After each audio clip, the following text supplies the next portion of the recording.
Hi friends, వీడైతే మా తమ్ముడు అనమాట. రక్షాబంధన్కి వచ్చాడు. నేను రక్షాబంధన్ అయితే ఎలా చేసుకున్నా సింపుల్ గా, మీరు ఎలా చేసుకున్నారు కామెంట్ చేయండి.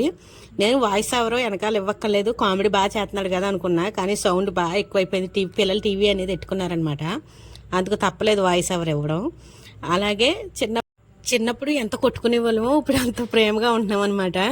ఉప్పుకి మా తమ్ముడు అంటాడు, నా మొహం నిండా డాగులు ఎట్టేసింది, గిల్లేసింది చిన్నప్పుడు, ఇప్పుడు ఆ మార్చల పాటలేదు, రాక్షసి అది ఇది అంటాడు అనమాట. మనం ఏం పట్టించుకోము, మనకు మొహమే దొరికేది అనమాట. అప్పట్లోను మొహం పట్టుకుని పీకేసేదాన్ని. ఇప్పుడు అదే కామెడీగా చెప్తున్నాడు. ఏం లేదు కదా ఫ్రెండ్స్, ఇలాంటి చిన్న చిన్న విషయాలన్నీ అర్థాలన్నీ ఉంటాయి అనమాట. అలాగే మేము ఇప్పుడు నాకు 2 పిల్లలు ఉట్టినా కానీ నేను వెళ్ళినప్పుడల్లా ఏదో టేలకొలాలు ఆడుకుంటా, కొట్టుకుంటా, తిట్టుకుంటానే ఉంటాం మేమిద్దరం అయితేని. సరదాగా ఏదో కామెడీ చేస్తానే ఉంటాడు, అలాగా నేను చేస్తాను అనమాట. ఫుల్ వీడియో అప్లోడ్ చేద్దామని చేశాను అనమాట. మీకు నచ్చితే లైక్ చేయండి. అలాగే మన ఛానల్ కొత్త వారు అయితే సబ్స్క్రైబ్ చేసుకోండి ఫ్రెండ్స్. నేనైతే ఇలా సింపుల్గా చేసేసుకున్నాను అనమాట. మా తమ్ముడు ఏమి ఇచ్చారని అడుగుతారేమో, ఒక చీర ఒక 500 ఇచ్చాడనమాట. చాలు, నాకు 500 అన్నా ఇంకా ఎక్కువే నన్ను అడిగితేనే. ఒకరు 10 రూపాయలు ఇచ్చినా పర్వాలేదు, అలో ఎంత ఇచ్చినా పర్లేదు అనమాట. నవ్వుతున్నాడు.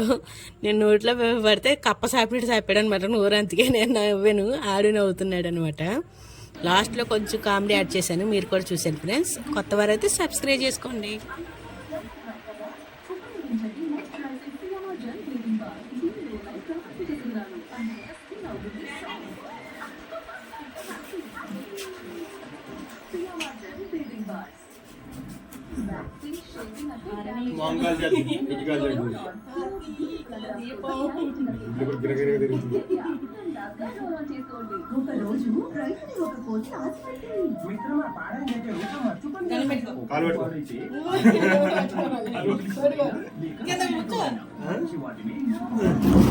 తొందరగా పెళ్ళి అయిపోయి తొందరగా పిల్లలు వచ్చేసేసి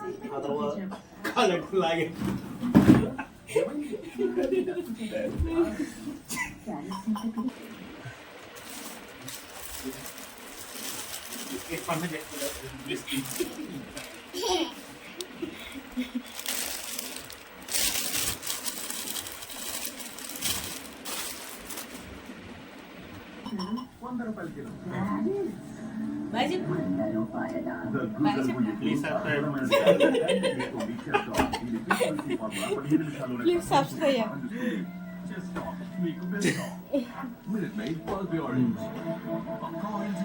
హాయ్ ఫ్రెండ్స్, ఈ డైలాగ్ అదేగా.